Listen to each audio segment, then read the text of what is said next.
Oh ya, baik. Teman-teman semua, apa kabarnya sore hari ini? Halo, halo. Apa kabar semuanya? Ada orangnya apa enggak ini? Alhamdulillah baik, Bu.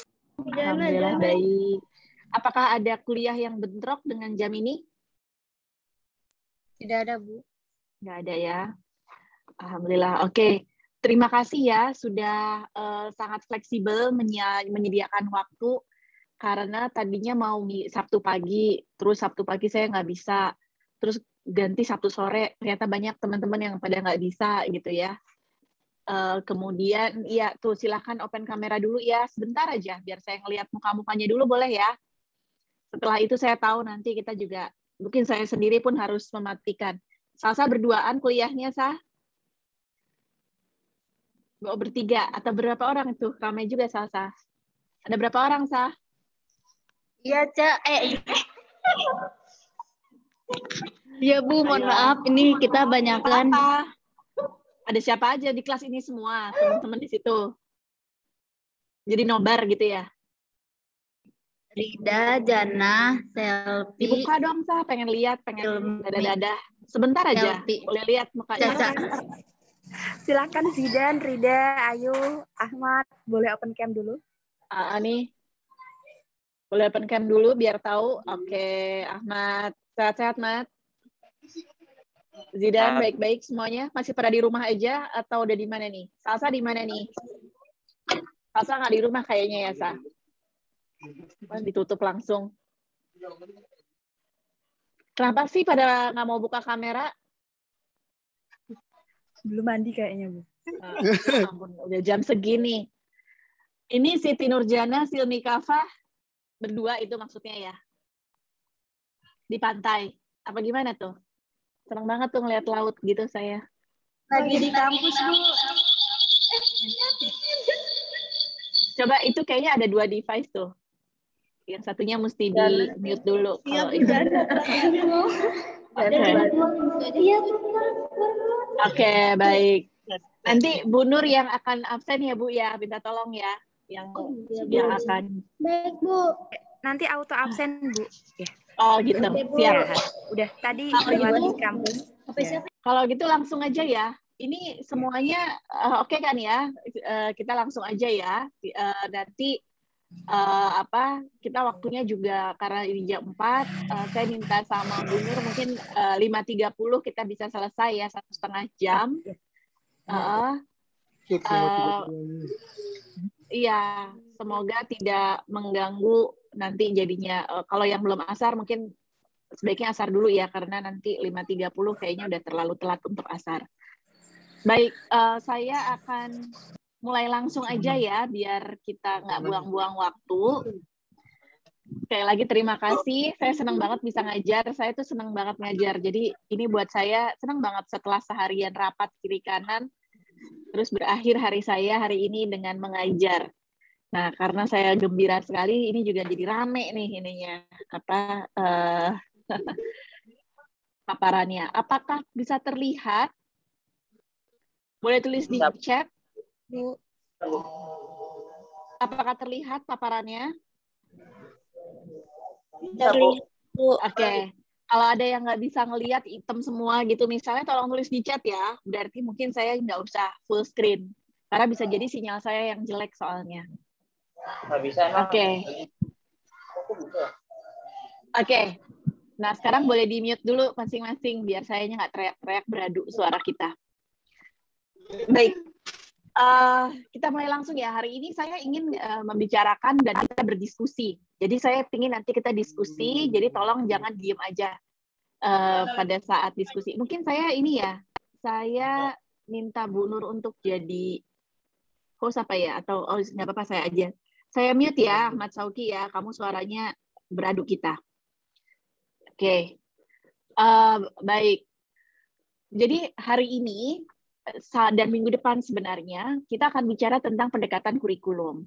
Nah, untuk minggu ini tuh sebenarnya ada 5 pendekatan yang mau saya bahas, tapi kayaknya nggak akan tercover semua di hari ini. Jadi saya akan sampaikan 3 dulu di hari ini, dan kemudian 2 sisanya akan saya sampaikan dalam bentuk video mungkin nanti ya. Jadi minggu depan kalian menyaksikan video tersebut, dan kemudian akan ada tugas mandiri yang dikerjakan di minggu depan, sehingga minggu depan itu sesinya asinkronus. Asinkronus atau kita tidak melakukan kegiatan yang tatap muka seperti inilah gitu ya, tatap muka, tatap layar ya, tatap muka secara maya, atau tidak sinkron gitu, waktunya tidak sinkronus. Jadi itu yang saya ingin sampaikan di awal supaya clear bahwa minggu depan akan asinkronus, dan setelah itu akan seperti yang waktu kita bahas di awal pertemuan, akan ada kuis untuk mengetahui seberapa efektif kita semua belajar tentang konsep-konsep dasar dan pendekatan kurikulum ini. Nanti kuisnya seperti apa, nanti saya akan sampaikan juga di akhir kegiatan kita pada hari ini. Jadi pastikan teman-teman semua, jangan ada yang skip hari ini, tolong disimak gitu ya, karena akan ada informasi-informasi penting, dan mudah-mudahan ini juga materinya juga penting buat teman-teman semua. Baik. Jadi saya ingin nulis di chat dong. Menurut teman-teman, peran guru yang paling utama dalam hal terkait dengan kurikulum. Jadi setelah belajar tentang teori konsep apa itu kurikulum, kemudian konsep-konsep yang terkait dengan kurikulum, ada hidden kurikulum dan sebagainya. Coba tulis peran guru yang paling utama dalam hal kurikulum itu apa?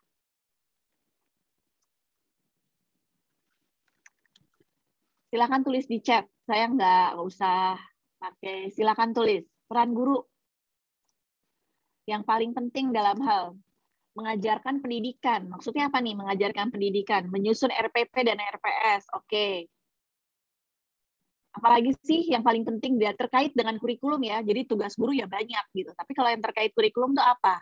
Kita perlu paham dulu nih, karena kalau nggak bisa menjawab ini, mungkin belum paham apa itu kurikulum gitu.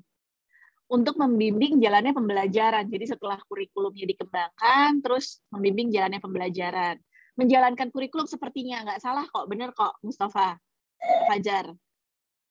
Janah apa? Janah jawabnya cuma Janah doang. Keburu di-enter ya Janah ya? Maaf, aku kepencet. Iya, nggak apa-apa Janah. Sudah diduga tuh.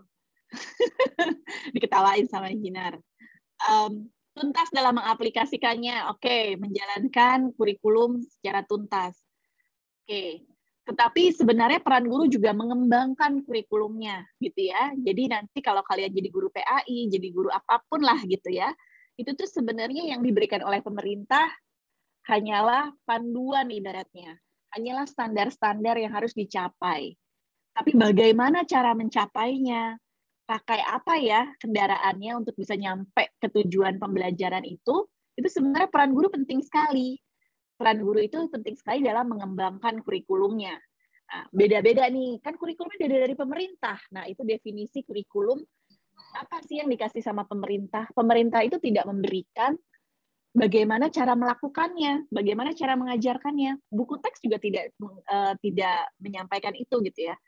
Berbagai aktivitas apa yang harus dilakukan, itu tuh belum sampai situ. Nah, makanya nanti pada saat menyusun RPP, pada saat sebelum RPP itu ada silabus ya, pada saat menyusun silabus atau RPS ya, rencana pembelajaran semester gitu ya, atau silabus dan juga lesson plan atau RPP, disitulah peran guru sangat penting.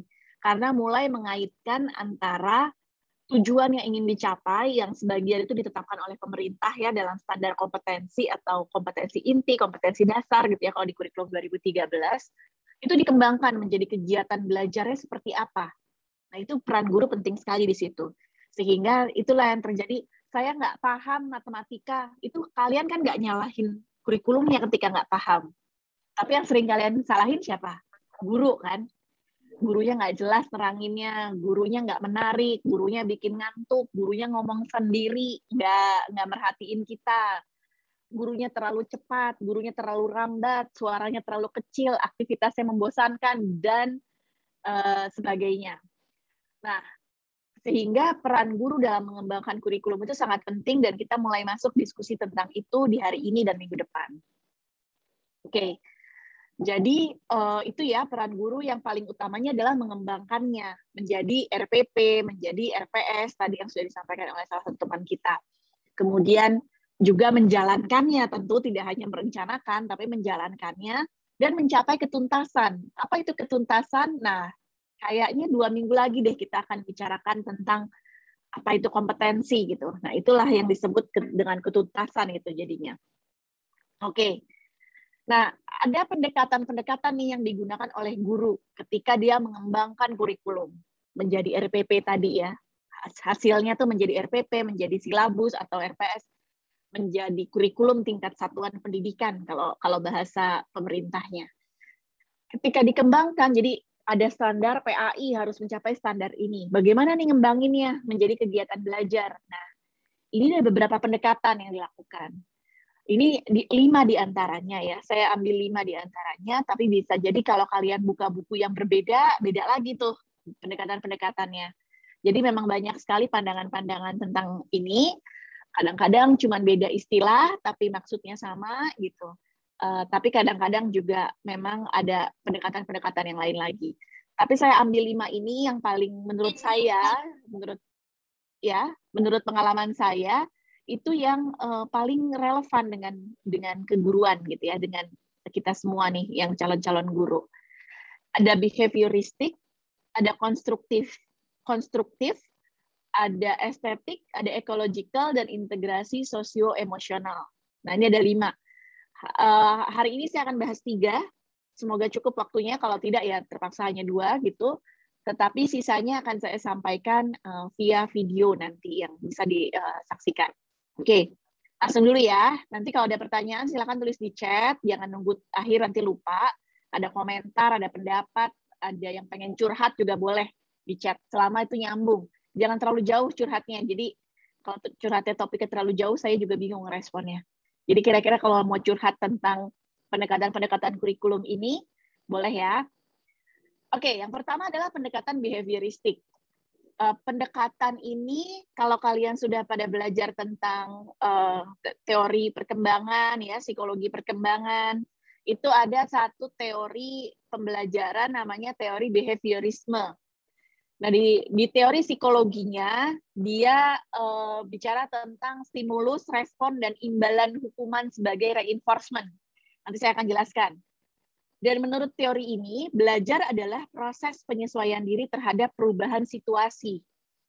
Jadi kalau teori ini tuh kalau teori behaviorisme, saya sengaja nggak mau panjang lebar jelasin ini karena ini harusnya dijelaskannya di mata kuliah psikologi gitu ya. Tapi kita perlu tahu juga. Ini ada gambar nih, learning through association. Jadi dia belajar melalui hubungan antara perilaku dengan imbalan ataupun hukuman sebagai reinforcement-nya. Jadi ini ceritanya dalam salah satu penelitian yang sangat ternama gitu ya di dalam behaviorisme, itu dia menggunakan eksperimennya menggunakan anjing. Anjingnya dikasih misalnya disuruh nangkep bola gitu ya, di sini gambarnya. Anjingnya suruh nangkep bola, kalau dia tidak berhasil nangkep bola dikasih tulang. Jadi begitu si anjingnya pergi nangkep bola, bolanya dibalikin ke tuannya, dia dapat tulang. Diulang lagi dapat tulang, sehingga dia jadi tahu, oh kalau gitu saya perlu terus-terusan ngambil bola nih biar dikasih tulang gitu. Nah pada saat jadi dia selalu ya kalau setiap ngambil dia balikin bolanya dia selalu ngarep tulang di sini. Nah di sini kemudian dia meneliti bahwa begitu tulangnya nggak dikasih, apa yang terjadi? Masih dia ngambil bola nggak anjingnya? Ada yang bisa jawab? Ketika tuannya dibalikin bolanya terus tulangnya nggak dikasih, diumpetin, kira-kira berikutnya si anjingnya tetap akan ngambil tulangnya nggak? Kalau menurut teori ini. Halo? Ini kalau nggak ada yang jawab, saya panggil nih salah satu. Saya absen sekalian nih nanti jadinya nih. Oke, ada yang udah unmute tuh, siapa? Silakan. Kalau keseringan nggak dikasih, Bu, mungkin dia males juga, Bu. Oke, benar. Itu teorinya seperti itu. Siapa nama kamu tadi? Udah keburu hilang namanya. Jihad ya? Saidul Jihad. Nah, benar. Jadi kalau kata behaviorisme gitu, kalau dia reinforcement-nya hilang gitu ya, reinforcement-nya tadi adalah hadiah atau imbalannya itu hilang, maka dia akan berhenti. Jadi si anjingnya begitu dia ngambilin bola, kok nggak dikasih ya? Terus dilempar lagi. Diambil, kok nggak dikasih lagi? Kalau begitu udah nggak dikasih lagi, dia bilang, oh berarti nggak ada gunanya saya ngambil bola, nggak dikasih tulang juga gitu ya. Nah, ketika dia tidak ada lagi imbalannya, maka dia akan berhenti. Nah, teori ini kemudian banyak sekali digunakan sampai ke manusia. Yaitu apa? Memberikan hukuman ataupun imbalan kepada siswa. Jadi kayak misalnya kalau saya bilang besok kalian ini ya kalian harus mengerti. Gini deh kayak sekarang aja kalian buka kamera ya gitu. Terus kalian tahu nggak ada hukumannya juga kok kalau nggak buka kamera gitu ya. Disuruh dibuka kamera sama Bu Nur, nggak ada hukumannya juga, nggak akan ngurangin nilai juga gitu ya. Ngapain saya buka kamera? Nah itu berarti cara berpikir ala behavioristik. Jadi perlu tahu dulu imbalannya apa. Kalau begitu dibilang kalian kalau nggak buka kamera berarti dianggap tidak hadir, absen. Nah baru pada buka kamera. Itu adalah contoh perilaku behavioristik.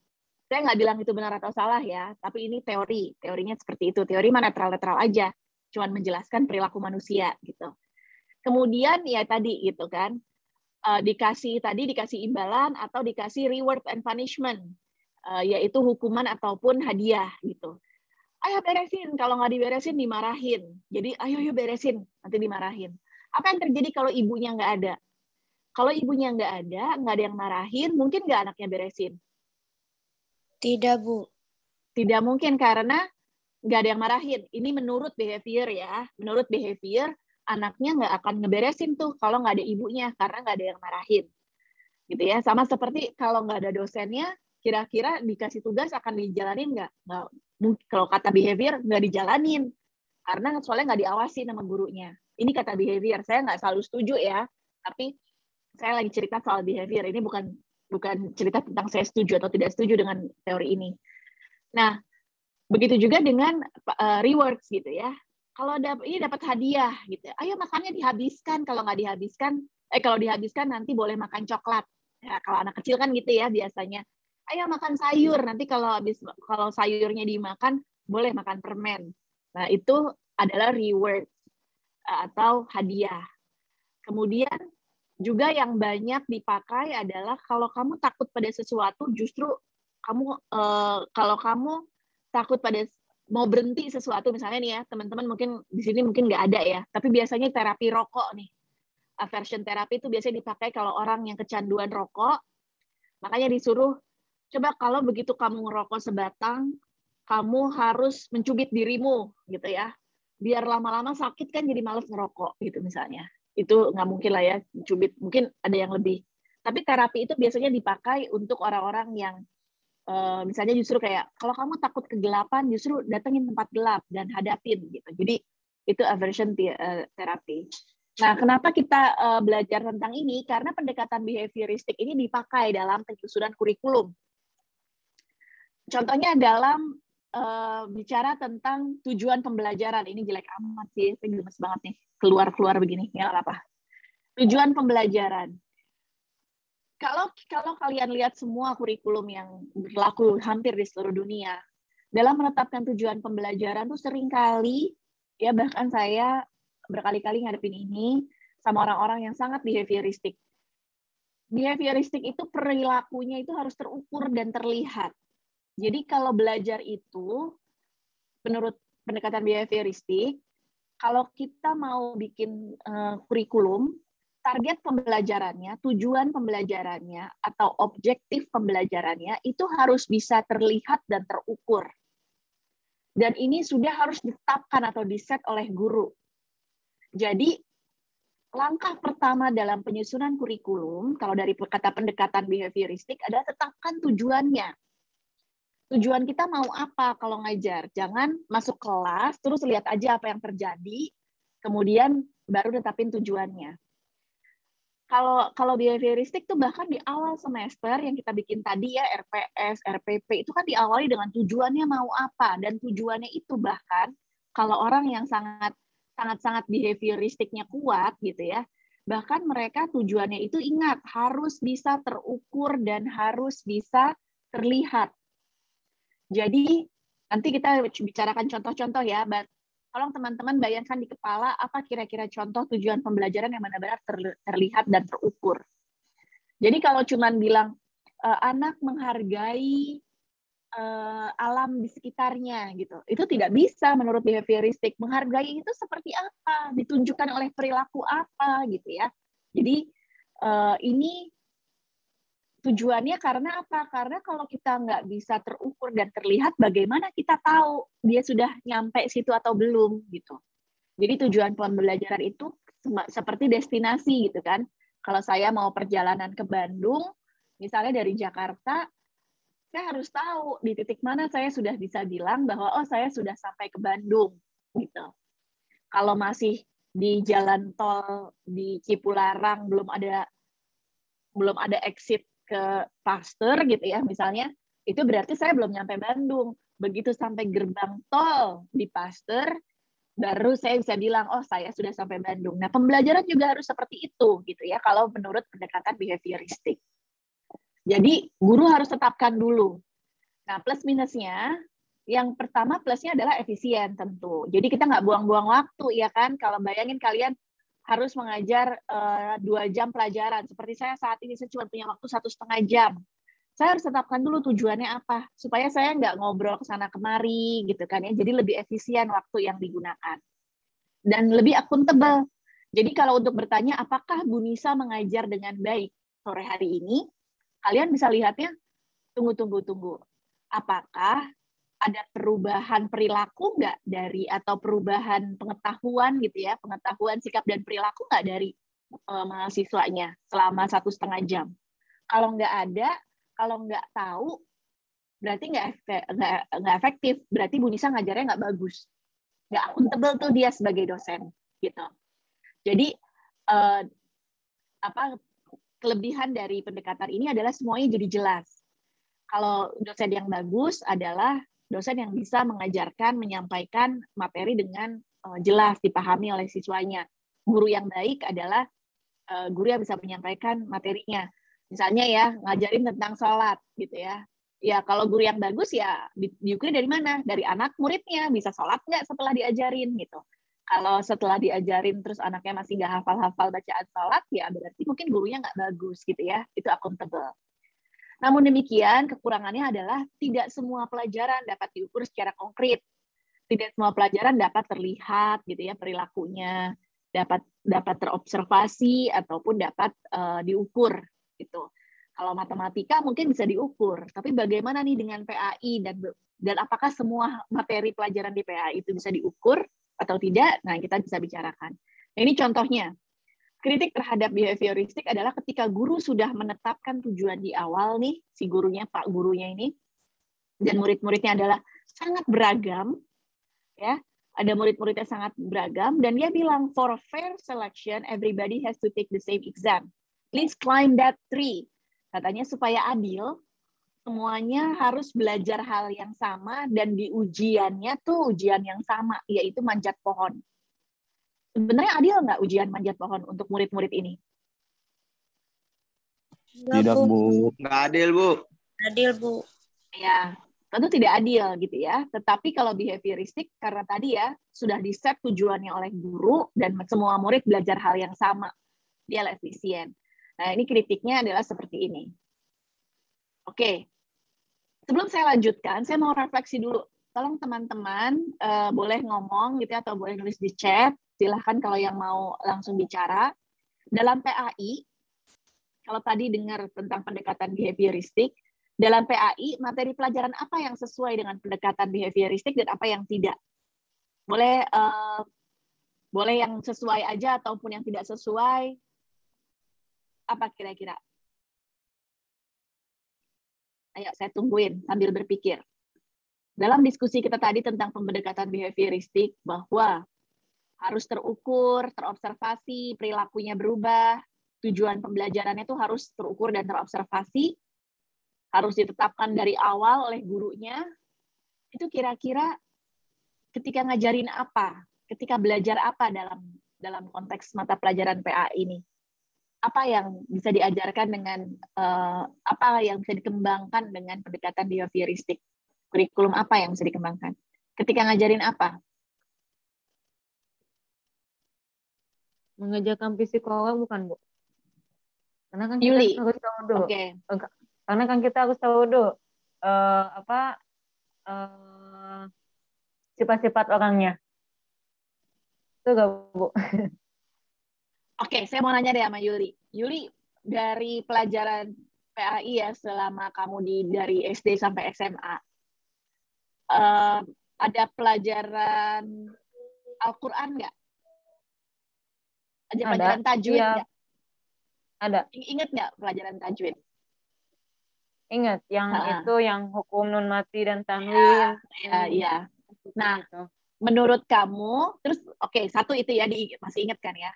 Nah, yang kedua ada pelajaran tentang akhlak. Akhlak ada. Yang apa yang diingat dari qanaah, karena kamu lagi belajar tentang qanaah gitu ya.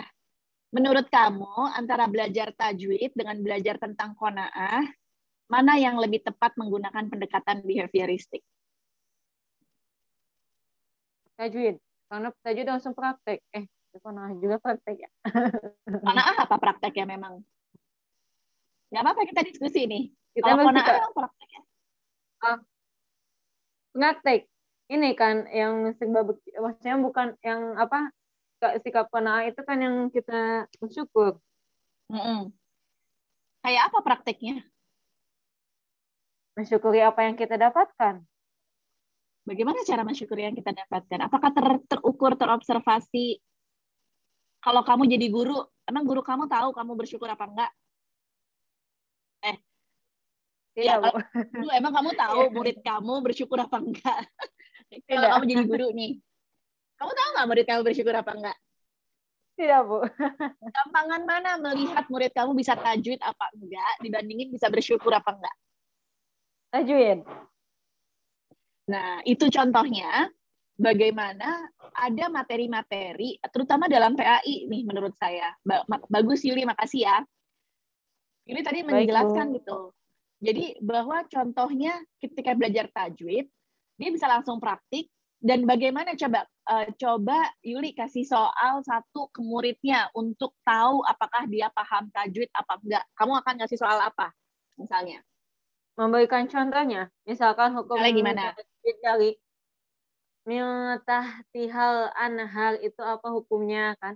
Dari mil tahtihal itu berarti ihfa karena nun mati bertemu dengan ta, kayak gitu. Ya, jadi kamu bisa memberikan soal-soal atau misalnya menggunakan contoh gitu ya.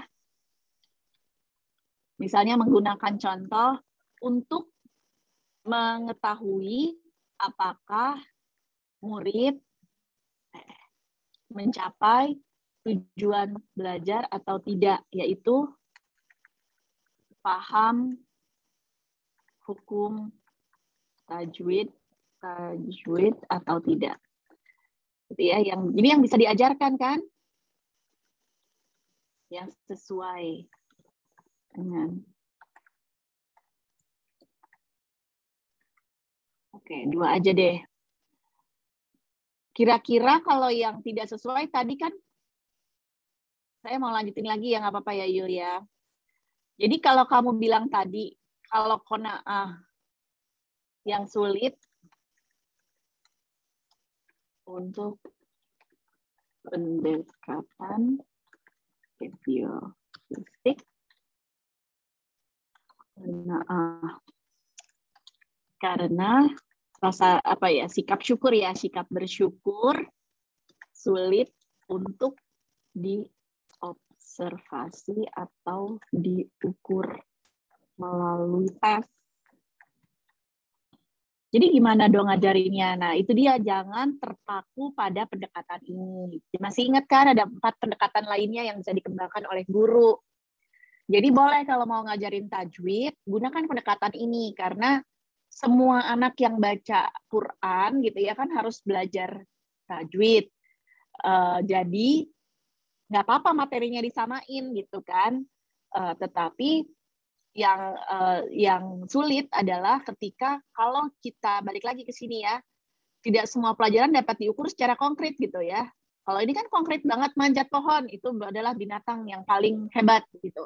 Nah, padahal kehebatan gajah sama kehebatan ikan berbeda gitu kan. Nah, sehingga begitu juga mungkin nanti dengan Qanaah mungkin ada cara lain yang harusnya disusun gitu, yang dirancang.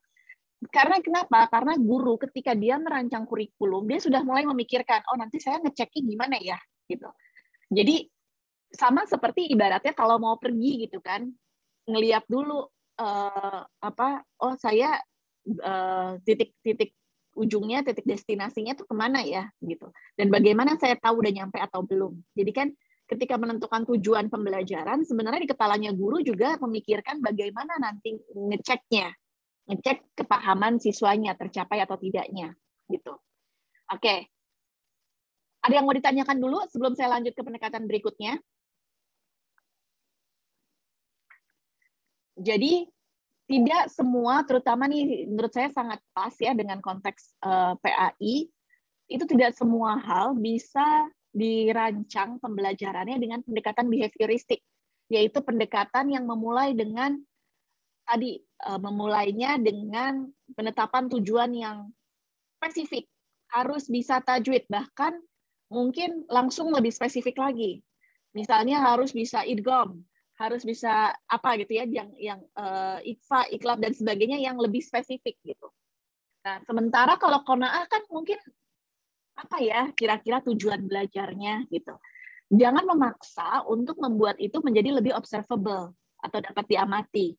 Itu yang membuat jadi konyol kadang-kadang. Contohnya kurikulum 2013 di awal-awal itu pernah konyol begitu.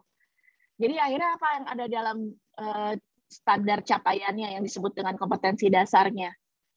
Kompetensi dasarnya bilang mengerjakan soal matematika dengan jujur. Itu kan kayak mengada-ada gitu ya. Karena ingin memaksakan perilaku yang tadi itu ya, akhlak-akhlak tadi ke dalam sesuatu yang observable. Jadi katanya mengerjakan matematika dengan jujur. Itu kan malah mengada-ada gitu. Nah, sebagai guru kita juga tahu kan konsep kejujuran tuh nggak begitu gitu kan. Harus mungkin dihadapkan dengan satu kasus atau satu peristiwa di sekolah dan kemudian itu menjadi tes sebenarnya gitu ya, ujian atau assessment yang sebenarnya tentang kejujuran. Oke, itu tentang behavioristik. Jadi pendekatannya sangat berorientasi pada hal yang dapat terukur. Karena kalau nggak diukur, nggak dikasih nilai. Karena kalau nggak dikasih nilai, nanti anaknya nggak termotivasi belajar, gitu katanya. Dan semuanya itu harus dalam proses belajarnya sibuk gurunya dengan memberikan reward dan punishment tadi. Ya, saya berusaha untuk tidak melakukan itu. Kenapa? Karena menurut saya manusia itu punya free will, punya kemauan bebas dalam dirinya.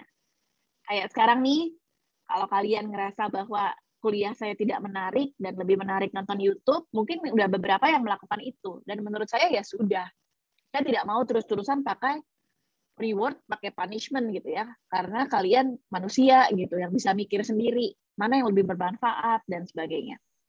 Tapi tentu dalam proses belajar kadang-kadang reward dan punishment ini masih perlu dipakai. Jadi jangan juga kemudian nggak pernah ngasih nilai gitu ke muridnya.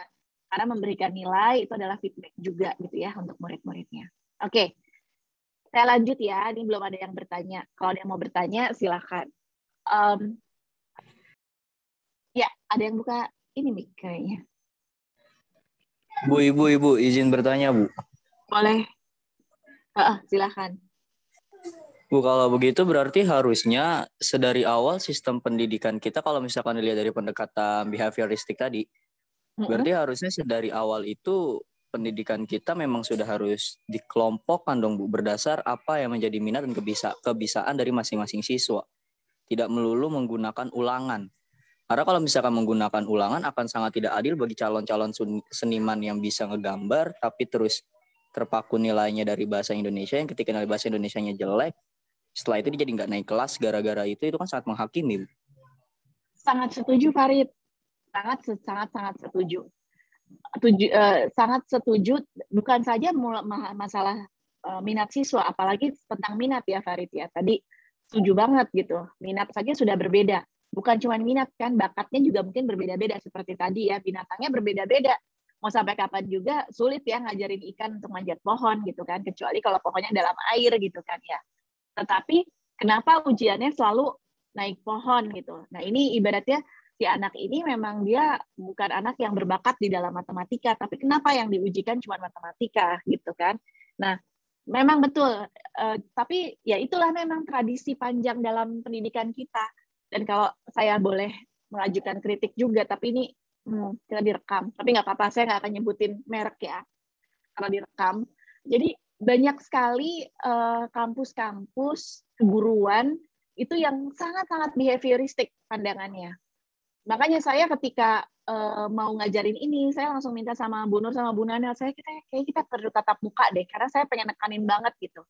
Karena PAI itu terutama, menurut saya pendekatan behavioristik itu hanya sedikit dalam PAI, hanya ya urusan tadi itu ya, urusan tajwid, urusan sholat gitu. Kenapa nggak pakai pendekatan lain untuk ngajarin sholat, tata cara sholat, bukan hikmah dari sholat, apa itu lain lagi. Tapi kalau tata cara beribadah ritual, itu menurut saya masih nggak apa-apa behavioristik. Tapi nggak semua harus itu.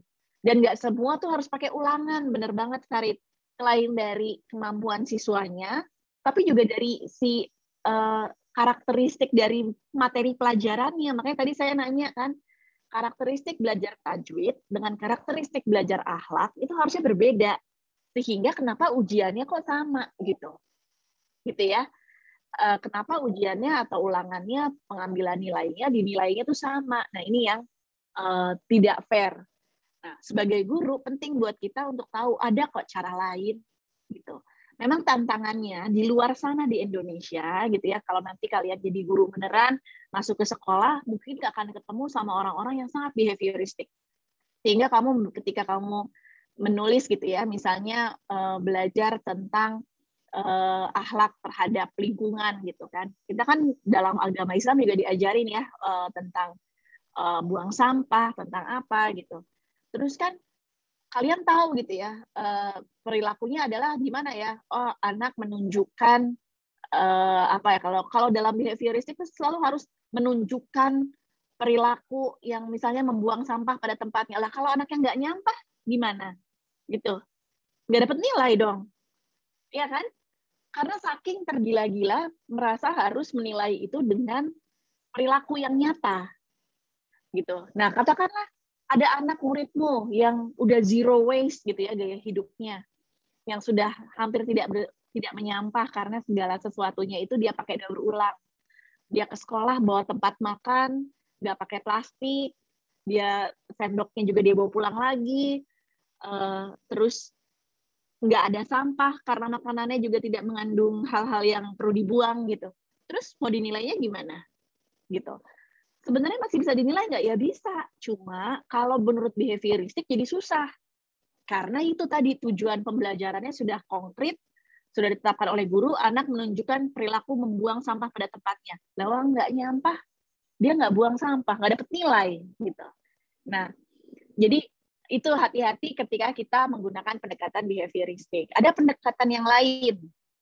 Ya, ini bukan lawannya behavioristik, bukan. Tapi lain lagi lah gitu. Ada namanya konstruktivis atau konstruktivisme dalam teori psikologinya.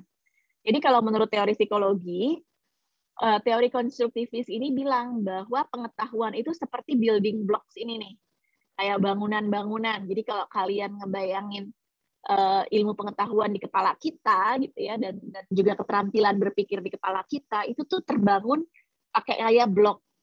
Nah ini yang disebut juga kayak misalnya kalau dalam belajar Al-Quran tadi, belajar mengaji ya, itu kan pasti dimulai dengan mengenal huruf dulu, gitu ya, mengenal huruf hijaiyah dulu, kemudian dikasih harkat, kemudian apa disambung, kemudian dan seterusnya, gitu. Sampai akhirnya dia benar-benar bisa membaca dengan lancar, gitu kan. Nah itu yang disebut dengan konstruktivis, harus terkonstruksi dulu satu persatu. Itu kalau belajar tentang apa namanya ilmu-ilmu yang terstruktur ya. Kayak kalau matematika tuh belajar angka dulu, baru belajar operasi bilangan tambah-tambahan, baru habis itu kurang-kurangan, baru perkalian, kemudian pembagian. Boleh nggak pembagian dulu? Ya, semoga sukses gitu. Karena logika anaknya itu biasanya dimulai dari penjumlahan dulu gitu kan. Itu untuk yang terstruktur. Bagaimana untuk yang tidak terlalu terstruktur? Misalkan tadi seperti ngajarin akhlak. Nah, dia itu juga selain terstruktur seperti ini, dibilang bahwa pengetahuan dan keterampilan saat ini yang dimiliki anak saat ini adalah modal, katanya. Adalah modal untuk dia belajar. Nah, karena dia berasal dari lingkungan yang berbeda-beda, keluarganya berbeda-beda, maka juga kesiapan belajarnya berbeda-beda. Nah, ini suatu contoh ya. Saya waktu itu ngajar kelas 1 SD. Kemudian saya ngajar guru kelas ya di SD. Jadi saya nggak ngajar mata pelajaran agama karena guru khusus yang ngajarin PAI-nya. Tapi ketika saya ngajarin soal perilaku ke satu sama lain, ini ada yang menarik. Jadi saya bikin peraturannya, anak itu nggak boleh, ya saya nggak bilang nggak boleh berantem ya, pasti anak-anak kan ada aja kejadian berantem. Dan itu nggak apa-apa, itu belajar tentang konflik. Tapi yang saya larang adalah tidak boleh menggunakan kekerasan verbal maupun fisik. Saya ajarin itu apa itu kekerasan verbal, itu yang ngata-ngatain gitu kan, itu menghina apa misalnya gitu. Saya tanya ke mereka, saya mencoba konstruktivis, saya tanya, jadi bukan saya yang bilang kamu nggak boleh ngomong temanmu monyet, saya nggak bilang gitu. Justru saya tanya, kalian tidak boleh mengejek, misalnya gimana kalau mengejek? Ada yang bilang itu Bu ngatain monyet. Terus saya tanya, kok kamu tahu kalau ngatain monyet itu ngejek? Iya, kakak saya suka kayak gitu. Oh, saya jadi tahu lingkungannya seperti apa, dia jadi paham. Ada anak yang nggak ngerti gitu, hah? Emang kenapa monyet? Karena dia tidak pernah di rumahnya itu ada yang pakai kata-kataan monyet gitu ya. Dasar monyet itu tentu nggak pernah dia. Jadi keluarganya sangat-sangat berakhlak gitu ya. Jadi nggak pernah ada kayak gitu, sehingga dia bingung. Nah, ini yang dimaksud dengan bagaimana lingkungan kita berbeda-beda. Nah, tapi ada juga satu anak nih, dia itu sangat kasar ke temannya. Kalau dia marah, dia pukul temennya. Jadi berapa kali lah saya nanganin kasus dia tuh mukul temennya. Repot deh jadi guru SD kelas 1. Kemudian saya tanya kan ke dia, kenapa sih kok kamu mukul gitu. Terus dia nanya, ibu marah ya sama saya? Iya, saya bilang gitu. Saya marah loh. Saya sampaikan ke dia, saya marah loh ini. Karena kamu menyakiti teman kamu. Semua dari kalian adalah anak-anak ibu. Kenapa kamu sakiti gitu. Terus dia bilang, Bu Nisa kok marah tapi nggak mukul saya? Terus saya nanya, loh kamu belajar dari mana kalau marah itu mukul? Ya ibuku kalau di rumah, kalau dia anak kelas 1 SD ya, jadi dia cerita apa adanya. Ya ibuku kalau di rumah, kalau marah ya mukul saya, mukul kakak saya. Oh oke. Berarti itu yang dia pahami tentang konsep marah gitu. Konsep marah itu dia pahami adalah mukul. Pantesan nih anak kalau saya omelin tuh kayak nggak ngerti gitu ya. Karena buat dia saya belum marah. Karena belum sampai mukul, belum sampai gebrak meja atau banting piring, kata dia. Jadi ketika itu saya tahu bahwa bagaimana konstruksinya tuh berbeda.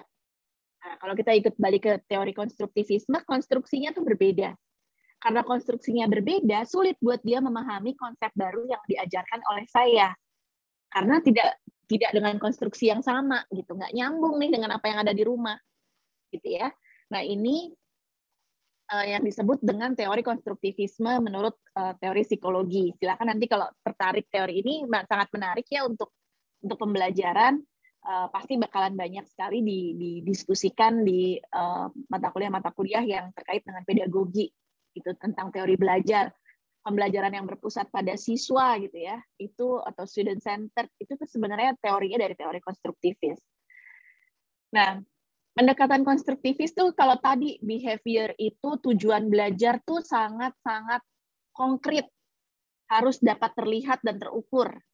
Kalau tadi dia bisa menjaga kebersihan lingkungan, itu diukurnya dari buang sampah pada tempatnya.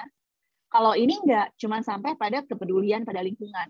Ada istilahnya dalam konstruktivis yang saya nggak tahu ya kalau di bahasa Indonesiain. Ini istilahnya emerging understanding. Jadi pemahaman yang muncul, tapi aneh ya kalau pemahaman yang muncul. Maksudnya emerging understanding adalah pemahaman yang terbangun dari berbagai pengalaman dan proses berpikir si anak. Jadi ketika tadi saya ngadepin murid saya, ketika saya jelaskan, marah itu tidak harus mukul, dan kalau bisa jangan mukul. Bahkan tidak boleh, kita harus hindari memukul, membanting, melempar. Itu harus sangat-sangat dihindari gitu. Saya juga kebingungan gitu, aduh kasihan banget nih anak ya, udah belajar konsep awalnya seperti itu gitu, susah banget nih untuk mengubahnya. Tetapi begitu saya ajarin, saya ajak diskusi dan sebagainya, baru dia paham. Nah, pemahaman itu yang disebut dengan emerging understanding. Jadi pemahaman yang muncul dari dalam diri anak karena melewati banyak pengalaman. Nah, ini ada gambarnya di sini, ada mulai dari membaca buku, berdiskusi, bertanya sama guru, bertanya sama teman, bertanya pada internet gitu ya, dan sebagainya. Kemudian menambah sumber bacaan lain, referensi lain, berdiskusi dan sebagainya. Dari proses-proses itu dia jadi, oh saya jadi paham, aha gitu ya, kalau itu dinamakan aha moment. Aha, saya jadi paham apa itu marah. Bahwa marah itu ternyata adalah suatu bentuk yang tidak harus keluar lewat fisik gitu. Itu yang disebut dengan tujuan pembelajaran yang emerging understanding. Lewat kegiatan eksperimen, lewat kegiatan eksplorasi, lewat diskusi, lewat segala rupa, jadi paham. Ini adalah konstruktif. Jadi dia konstruknya banyak untuk sampai ke puncaknya. Jadi kalau bayangin gedung gitu ya, harus dibangun dulu base-nya untuk bisa paham yang sangat mendalam nih di atasnya. Nah ini jangan melihat ini seperti melihat understanding ini nah ini yang saya sering hadapin juga, orang-orang suka campur aduk antara emerging understanding-nya konstruktivis dikait-kaitkan dengan teori Bloom, taksonomi. Understanding kan cuma C2 gitu ya. Kan Bloom taksonomi itu ada mengetahui, memahami, menganalisis, menggunakan, mengaplikasi ya, menganalisis, kemudian mensintesis. Kalau memahami cuman yang di bawah doang dong, belum sampai tahap tinggi dong pemahamannya. Itu ngaco, ngecampur aduk gitu ya, campur aduk dua teori yang nggak layak dicampur aduk. Kalau menurut konstruktivis, pemahaman ini adalah pemahaman yang mendalam, gitu. Justru proses analisis, proses diskusi, proses sintesis, semua itu membangun pemahaman yang mendalam. Ini menurut konstruktivis. Plus minusnya apa?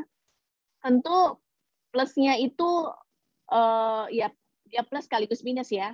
Dia proses belajarnya nggak linear. Jadi kayak misalnya hari ini kita belajar tentang qanaah. Terus kita belajar qanaah lewat film, misalnya nonton film pendek gitu ya, terus mendiskusikan. Besokannya masih tentang qanaah juga, tapi lewat cerita. Kemudian ada besokannya lagi qanaah juga, tapi lewat pengalaman diskusi atau berdebat, mendebatkan satu isu dan kemudian belajar tentang qanaah. Baru setelah semua itu kita berefleksi, berbagi pandangan. Jadi apa itu qanaah sebenarnya? Apakah kalian paham? Seperti apa kira-kira orang yang qanaah? Dalam keadaan apa orang biasanya sulit untuk qanaah dan sebagainya? Itu kan jadi mendalam, jadi filosofis dan sangat menarik gitu ya. Tetapi nggak cukup waktu seringkali gurunya. Habis dong waktunya buat bahas qanaah aja udah 3 minggu gitu kan. Belum lagi bahas yang lain gitu. Nggak cukup Bu Lisa, nanti nggak tuntas. Itu yang sering saya dapatkan feedback-nya. Nah akhirnya karena demi ketuntasan tadi balik lagi pada behavior deh. Udah deh dia ajarin aja sama gurunya, suruh nyatet anaknya. Dan kemudian nanti ulangan, suruh ngapalin gitu. Nah itu plus minusnya. Jadi plusnya banyak kalau menurut saya, tapi minusnya karena bersaing dengan waktu, bersaing dengan muatan-muatan pelajaran yang lainnya. Dan itu satu. Dan yang kedua, konstruktivis ini cocok tuh untuk belajar tadi, memahami konsep-konsep besar ya, memahami konsep apa itu qanaah. Tetapi diskusi-diskusi ini tidak perlu untuk hal-hal yang memang sudah pasti jawabannya ada satu yang benar. Misalnya perlu lagi nggak sih diskusiin 5 kali 5 itu berapa? Perlu lagi nggak sih mendiskusikan secara mendalam kalau nun mati ketemu ba itu apa bunyinya, bagaimana? Itu kan nggak perlu gitu ya. Ini balik lagi, tidak semua harus konstruktivis, tidak semua harus behavior gitu, tergantung dari materi apa yang kita gunakan. Sampai sini ada yang mau bertanya, apakah cukup jelas apa yang saya sampaikan supaya sedikit berguna lah gitu. Nah, refleksi berikutnya. Kalau lihat tadi dengar ya, belajar melewati eksperimen, diskusi, berbagai kegiatan, eksplorasi secara mendalam hingga paham maknanya. Oke, ada yang bicara. Sorry, Farid, kamu kurang jelas deh. Teman-teman bisa dengar Farid dengan jelas nggak? Atau saya aja? Mungkin saya matiin kamera dulu ya. Nggak jelas, Bu. Halo Farid. Halo. Suara saya kedengar jelas nggak, teman-teman? Jelas, Bu. Bu. Oke, Farid berarti tadi yang kurang jelas ya?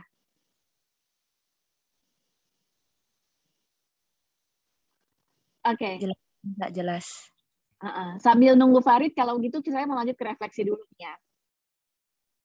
Kalau menurut teman-teman tadi ya, kita belajar tentang konstruktivis. Bagaimana belajar itu lewat berbagai proses diskusi, eksplorasi, eksperimen, dan sebagainya ya. Kemudian sampai paham suatu konsep apa itu jadi sebenarnya fotosintesis. Dicoba, ngeliat, nonton videonya, diskusi, dan sebagainya itu ya contohnya. Atau konsep lainnya. Ada nggak yang pernah ngalamin proses belajar yang konstruktif seperti itu? Ada nggak teman-teman yang pernah mengalami proses belajar yang lewat eksperimen atau nggak harus semua lah, tapi paling nggak lewat diskusi mendalam saya jadi paham suatu konsep atau saya jadi bisa melakukan sesuatu.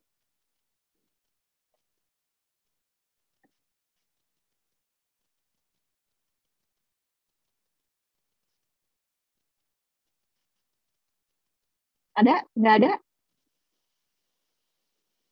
Oke, saya akan panggil satu orang. Nggak usah nyalain kamera, nggak apa-apa, tapi saya mau diskusi sedikit. Saya random ya, ini asli random. Jadi bukan karena pilih kasih atau ngincer gitu, nggak. Dela, boleh unmute? Dela Rahmania. Ayo, kemana? Dela.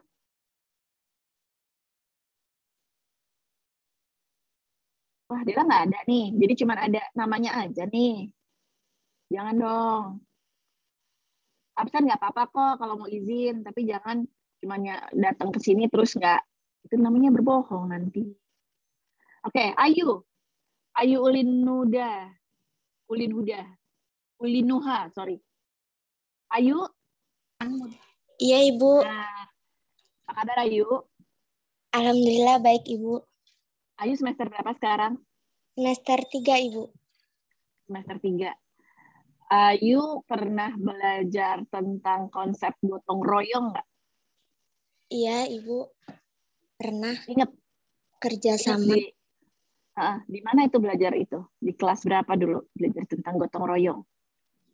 SD sih, Bu. Kelas 4 kayaknya ya. Tentang sila. Sila keempat. Pancasila.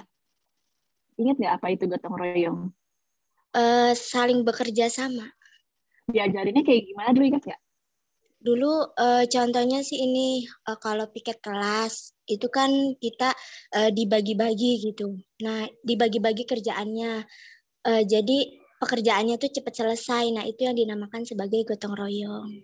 Gitu, Bu. Oke. Jadi itu adalah satu bentuk belajar gotong royong itu lewat perilaku juga gitu ya. Jadi belajar tidak hanya teorinya gitu ya. Iya, Bu. Tentang gotong royong. Saya catat ya. Makasih Ayu. Sama-sama, Ibu. Terima kasih. Terima kasih. Gotong royong adalah konsep yang dipelajari tidak hanya dari buku, teks, atau ceramahnya guru gitu ya, atau ceramahnya guru, tetapi juga lewat praktik piket kelas gitu kan, di mana siswa harus bekerja sama. Ada lagi yang enggak kan? Berarti pernah dong belajar setidaknya ya pendekatan konstruktivisme. Ada lagi yang pernah belajar tentang ini? Ada lagi yang mau sharing? Oke, nggak apa-apa. Saya lanjutin dulu deh ya. Saya juga takut waktunya nggak cukup. Tapi mudah-mudahan bisa dipahami apa yang dimaksud dengan kegiatan pembelajaran konstruktivisme. Nah, balik lagi ke peran guru. Maaf, dari jaringan saya Senin Kamis. Oke, Farid ada yang mau ditanya tadi ya? Iya, boleh Bu. Suara saya udah jelas belum Bu sekarang? Ya, jelas. Silakan. Oke Bu, berarti kalau misalkan dilihat dari apa yang sudah dijelaskan oleh Ibu perihal pendekatan konstruktivis dan pendekatan yang sebelumnya itu behavioristik. Nah, berarti sangat wajar sekali jika negara kita itu sangat ketertinggalan, yang tadinya negara kita adalah negara ramah tamah, sekarang menjadi negara remeh-temeh, yang mana anak-anaknya sendiri tidak diberikan kekuasaan untuk dirinya sendiri bahkan, sehingga mereka tidak bisa untuk berkembang secara pemikirannya sendiri. Nah, berdasarkan dari penjelasan Ibu tadi dan dari apa yang saya utarakan, apakah bisa jika untuk usia di bawah, seperti usia-usia TK dan SD kelas 1 sampai 3 lah katakan seperti itu, kita menggunakan pendekatan konstruktivis terlebih dahulu untuk memberikan suatu gambaran dan membiarkan mereka bereksplorasi seluas mungkin terhadap sesuatu yang mereka lihat, mereka rasakan dan menjadi pengalaman mereka, sehingga dari situ nantinya kita baru masuk ke pendekatan behavioristik yang mana bisa untuk sebagai pematangan dari pola pikir mereka. Nah, dari sini kan nantinya bisa ini Bu, kita berarti menciptakan satu generasi minimal yang generasi tersebut bisa menciptakan sesuatu yang baru. Mereka bisa paham sesuatu dengan apa yang telah mereka pahami dengan sendirinya, tidak terpaku dengan cara-cara yang lama. Bukankah ini akan lebih baik Bu, atau cara seperti itu tidak bisa dilakukan? Terima kasih Farid, itu pertanyaan yang sangat penting dan terima kasih sudah mengangkat isu itu.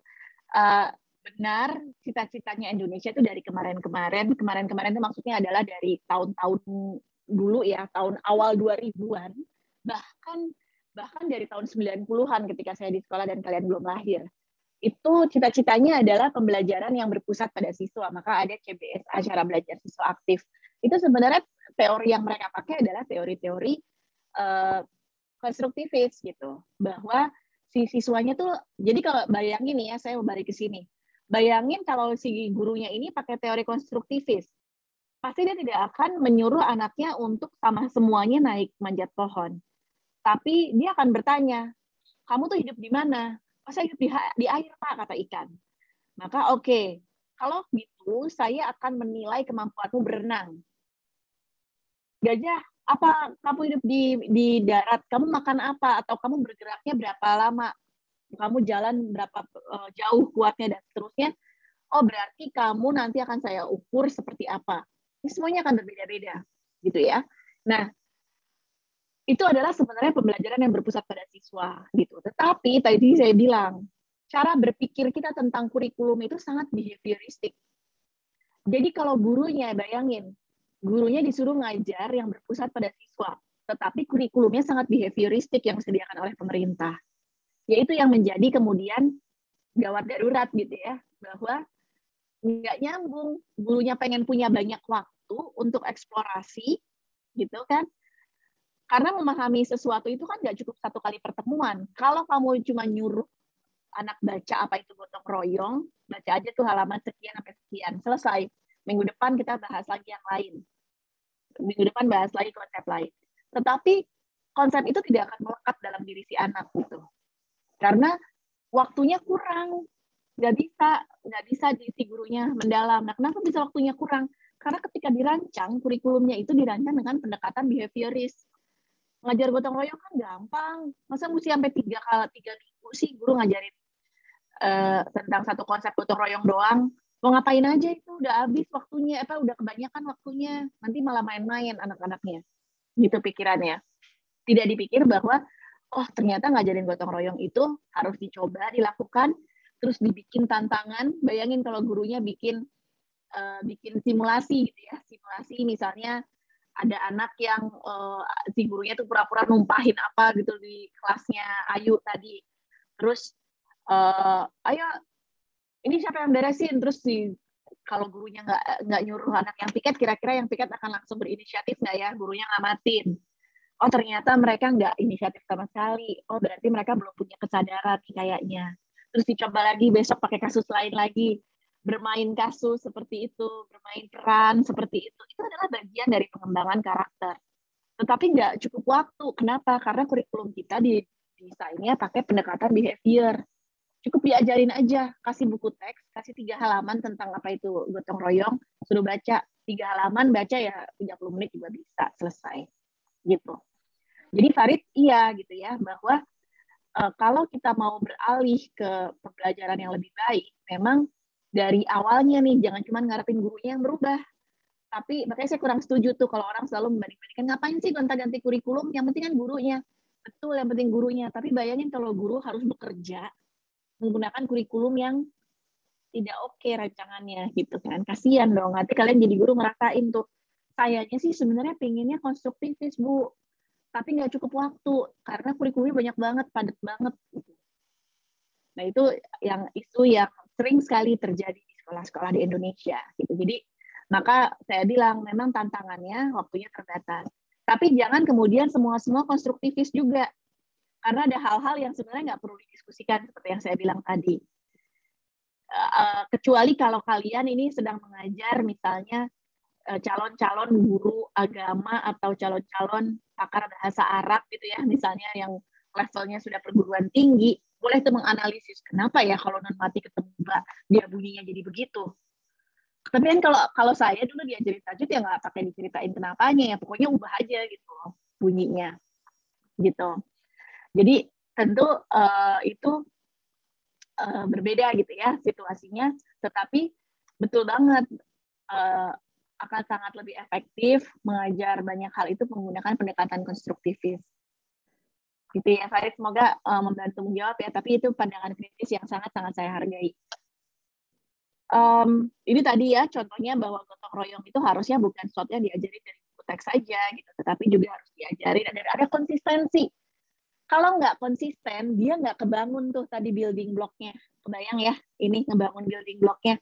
Dia kan harus, tiba-tiba ada yang bulat di sini. Kira-kira bisa nggak ditambahin lagi atasnya? Ya susah, karena bulat pasti udah jatuh di atasnya kan ya, kalau bentuknya bola. Nah, begitu juga ilmu pengetahuan gitu, kalau kata menurut teori konstruktivis. Kalau dia tidak dibangun secara konsisten, dia nggak akan naik nih pengetahuannya. Kayak tadi murid saya, kalau dia diajarin di rumahnya apa, di sekolahnya apa, dua hal yang sangat bertentangan. Yang satu diajarin kalau marah itu harus tahan diri, jaga diri, gitu ya. Saya selalu bilang tahan diri, tarik nafas. Gitu. Kalau saya waktu kelas 1 SD, tarik nafas, tahan sebentar, hembuskan. Ini tarik lagi, sekali lagi, gitu kan. Tapi di rumahnya enggak, di rumahnya diajarin ngelempar barang gitu kan ya, berarti dia tidak terbangun-bangun gitu konstruktivisnya.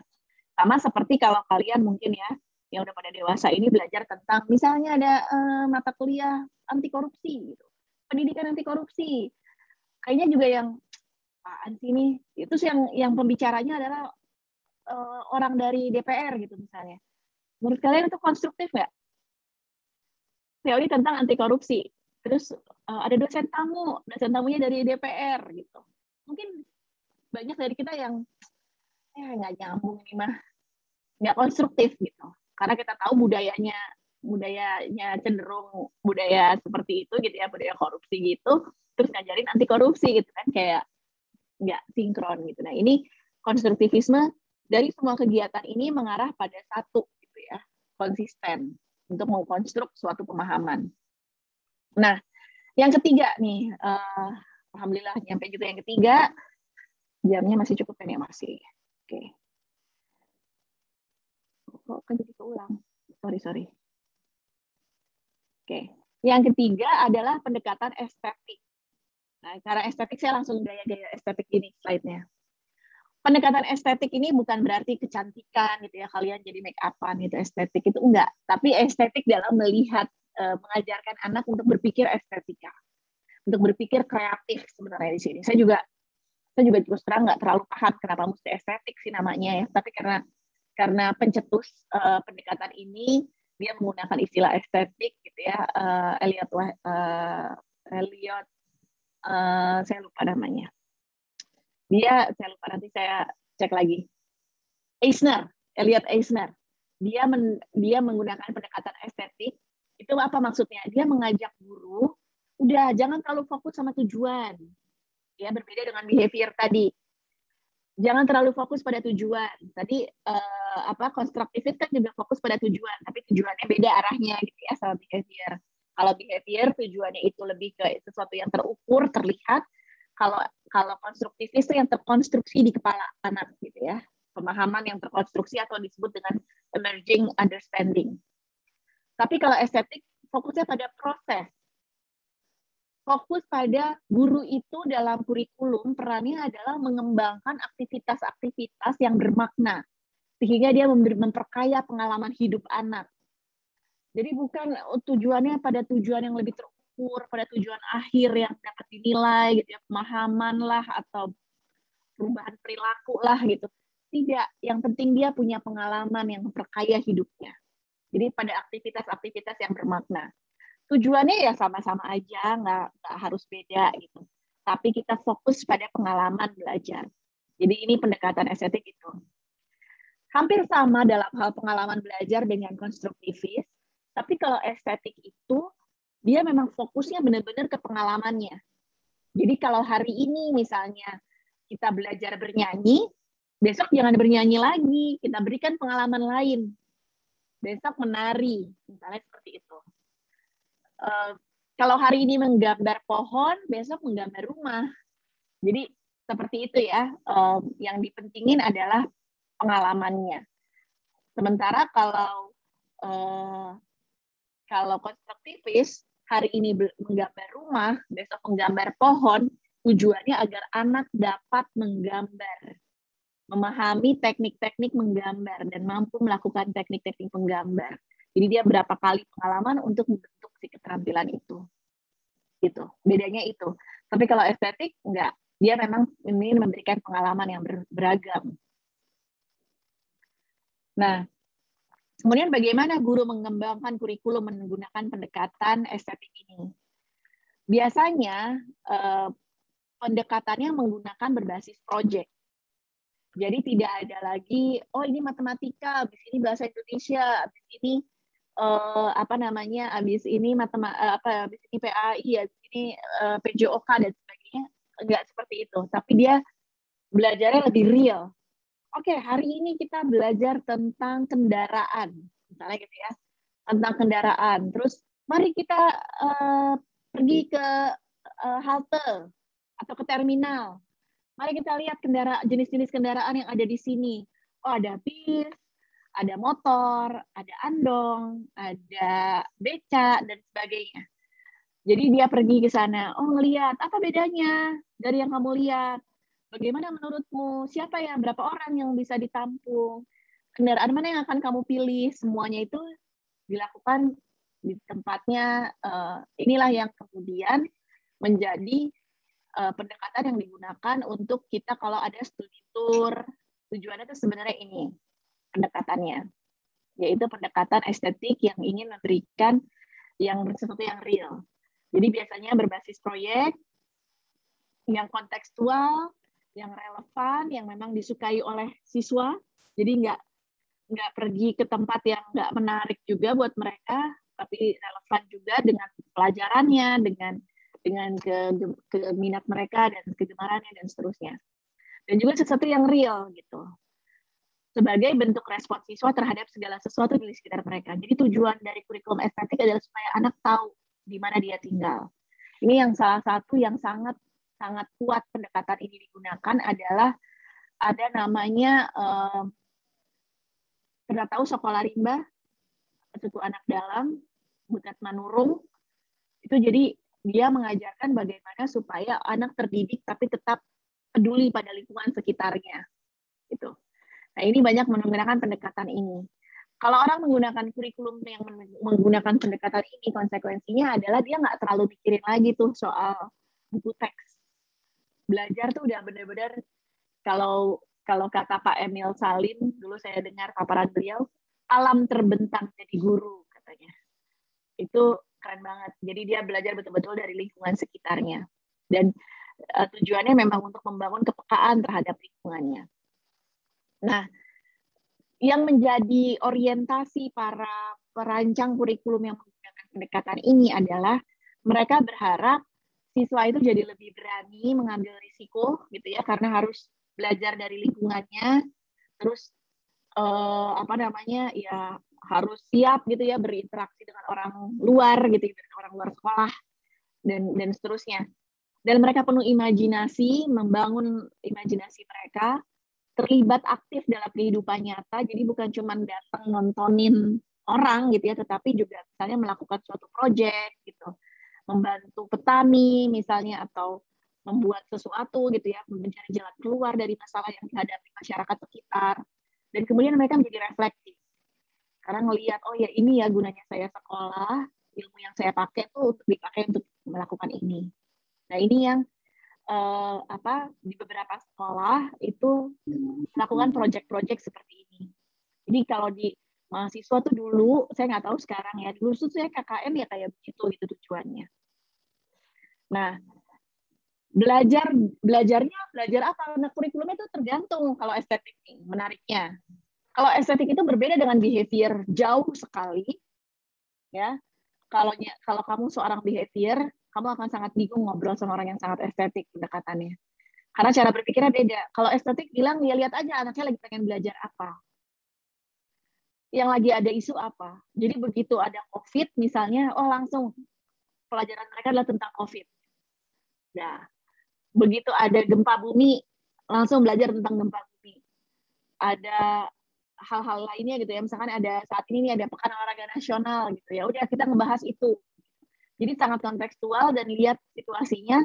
Kalaupun lagi pekan olahraga nasional tapi di kelasnya siswa nggak ada yang tertarik dengan hal-hal yang berbau olahraga, gimana? Ya nggak diajarin, karena tergantung siswanya.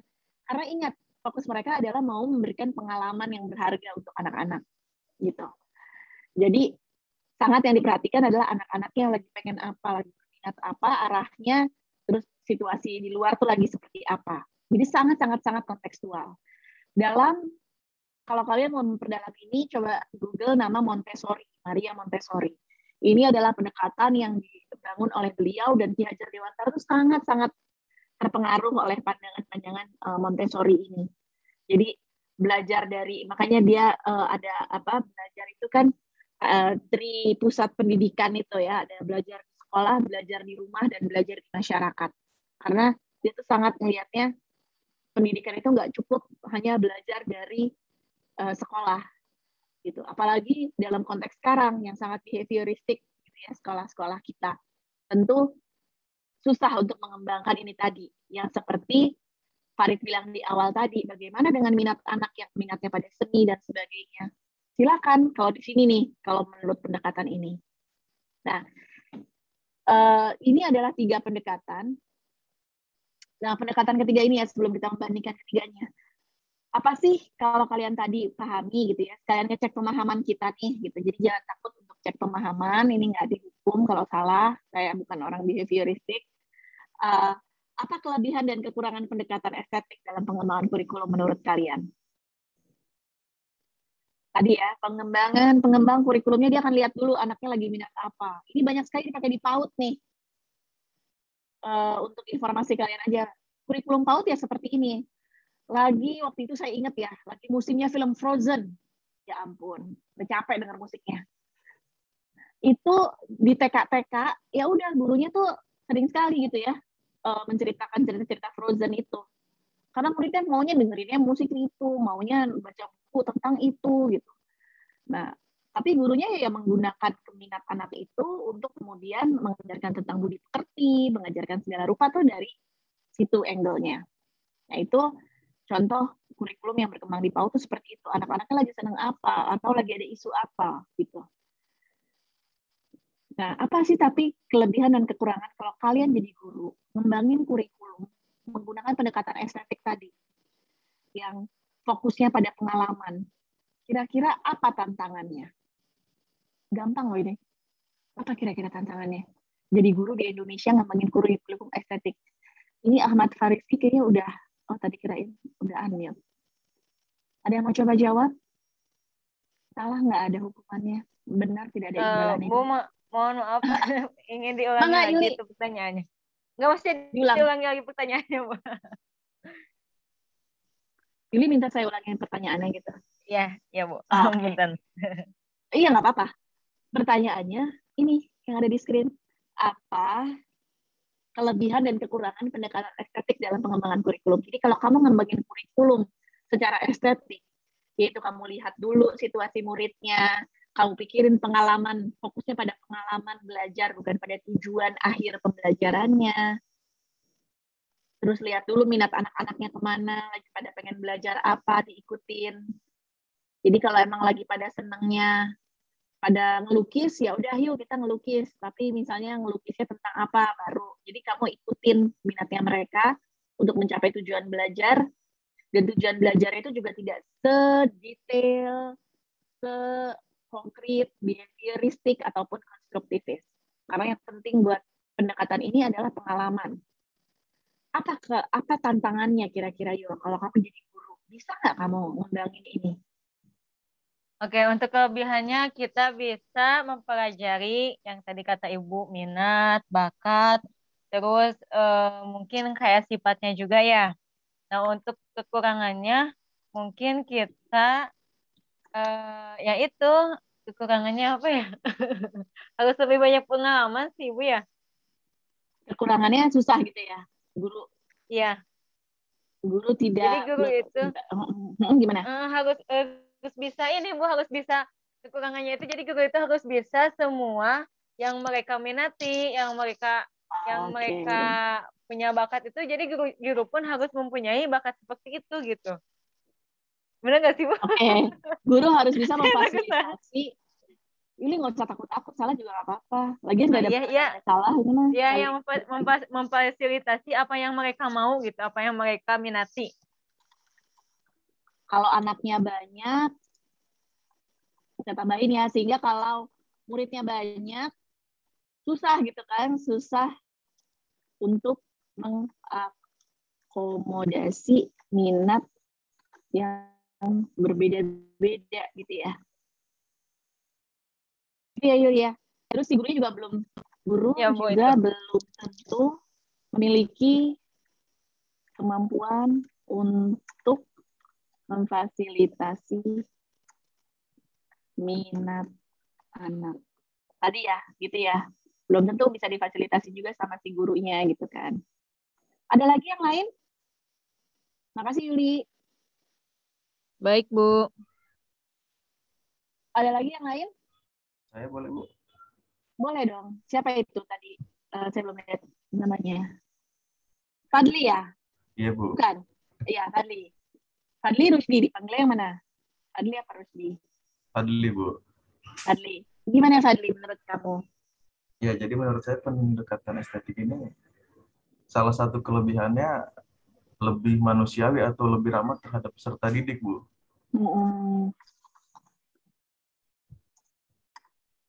Terusin. Terus, ya karena kan bagaimanapun tujuan pembelajaran itu kan buat apa ada guru kalau nggak ada pesertanya, Bu ya? Nggak ada peserta didiknya. Begitupun sebaliknya. Tapi kan tujuan kita menjadi guru kan untuk sebagai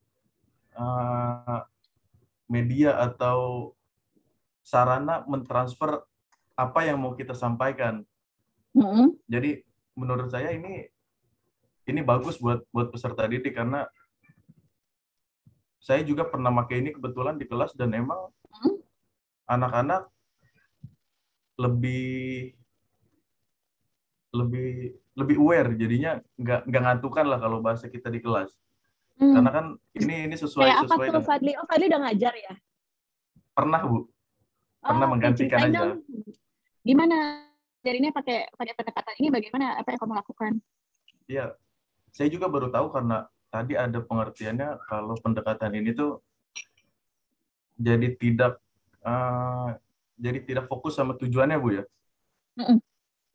Jadi saya simpulin, saya pakai pendekatan estetik ini karena banyak materi dari kurikulum itu yang tertinggal karena memang merangkul siswa untuk belajar. Kebetulan saya juga waktu itu di sekolah yang anak-anak jangankan kita suruh belajar, kita suruh datang ke sekolah dia tidur aja itu udah bagus, Bu. Itu menurut saya kelebihannya. Jadi, tapi untuk kekurangannya seperti yang tadi udah dijelasin, tujuan pembelajarannya bisa jadi tidak tercapai karena kan bagaimanapun kita sebagai guru juga punya tuntutan. Jadi mungkin itu kekurangannya, Bu. Ya, makasih banget. Itu bagus banget tuntutan ke guru ya. Yang dituntut ke guru sebenarnya. Saya sengaja tulis di sini supaya teman-teman nanti bisa lihat-lihat lagi hasil catatan kita sama-sama ini ya. Iya, benar sekali. Lebih manusiawi ramah peserta didik itu kenapa Ki Hajar Dewantara itu pendekatannya sebenarnya sangat banyak terpengaruh ini gitu. Bahkan istilah beliau adalah guru itu menghamba, untuk menghamba pada anak. Jangan salah diartikan ya, saya tahu nih teman-teman guru agama nih, kalau kita pakai hamba-hamba nanti kok kesannya anak itu Tuhan. Sebenarnya tujuan dia tuh bukan guru itu nyuruh-nyuruh anak, tetapi justru menjadi fasilitator, menjadi pendorong, makanya dibilangnya Ingadia Mangunkarso, Ingat Sasing Tulodo, dan Tuturi Handayani gitu kan. Karena semuanya tuh buat anak gitu. Bukan buat Kemendikbud yang menetapkan tujuan pembelajaran karena atau ujian nasional gitu ya. Jadi lebih kepada anaknya. Tapi memang pasti frustasi banget kayak guru-guru seperti siapa tadi? Aku saya lupa langsung namanya. Siapa kamu tadi laki-laki? Saya lupa sih. Fardi ya. Bahwa akhirnya saya jadi ketinggalan. Saya bilang kekurangan sekaligus kelebihan buat saya. Bahwa materinya tertinggal, oke itu resiko. Tetapi ini tertinggal karena fokus saya pada siswa. Karena yang penting mereka mau belajar, mereka mau semangat untuk mengubah pola pikir mereka ya. Ini tuh lebih penting nggak sih sebenarnya daripada nyelesain soal gitu kan. Tetapi tentu tantangannya adalah negara kita lagi-lagi belum mengakomodasi pendidikan yang seperti ini gitu. Karena tadi gitu ya, terlalu behavioristik, materinya terlalu banyak gitu. Nah itu tantangan-tantangan dalam melaksanakan kurikulum ini. Dan kelebihannya tentu adalah kita memberikan, kalau sekarang saya tanya segitu ya sama kalian, pengalaman yang paling menyenangkan ketika belajar di sekolah, belajar loh ya, bukan bermain, bukan ke kantin. Itu yang paling kalian ingat, itu ingat pengalamannya atau ingat tercapai tujuan pembelajarannya. Kalau misalnya pengalaman yang paling berkesan ketika belajar di SMA, yang paling kalian ketika kalian, kalau ditanya apa sih yang paling berkesan ketika belajar di SMA, kalau kalian punya jawabannya di kepala, jawaban itu tentang pengalaman atau tentang dapat nilai bagus. Beberapa mungkin bilang karena nilai saya bagus, tapi beberapa mungkin bilang, oh silakan mau jawab. Tadi dari suaranya, sorry saya potong. Lebih ke pengalaman Bu yang diinget. Apa gimana Nurul? Pengalaman apa yang paling kamu ingat?